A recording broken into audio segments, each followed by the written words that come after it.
namang gusto kong gawin sa channel ko. You can say na nawala yung drive ko mag-moto vlog.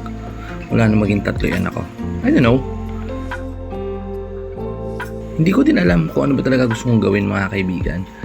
Basta ang gusto ko lang, gumagawa ng video. Yun lang.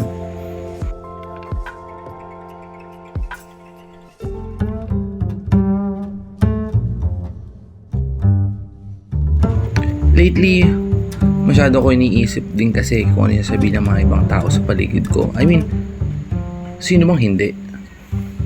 Mas iniisip ko yung sasabihin ng mga tao na wala namang paki sa buhay ko. Diba? Natatakot ako mausagahan sa mga bagay na gusto kong gawin.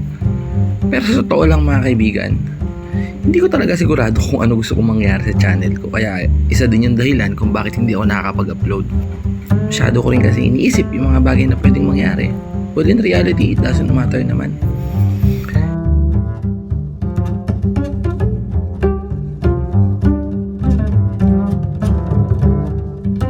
Ilang buwan na din akong paikot-ikot sa ganitong sirkulasyon. Nakakapagod din minsan, pero na-stuck ako sa ganong sistema. Kakaisip sa mga bagay na wala namang saysay. Pero dahil nga gusto ko yung mundong to, di naman ako subuko.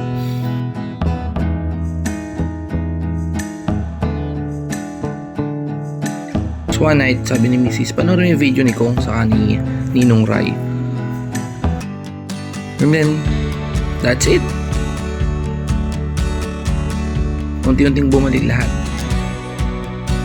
Kung ba't ito nagsimula, bakit ito ginagawa, at kung bakit ngayon nandito pa rin ako sa mundo ng YouTube.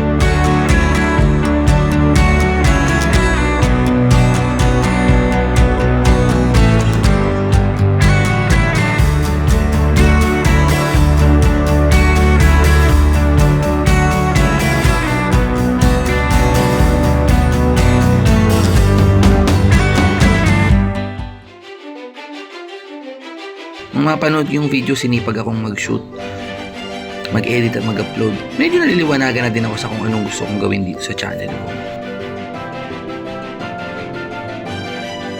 Kaya ngayon, gagawin ko na lang mag-shoot ng videos, mag-edit, mag-upload.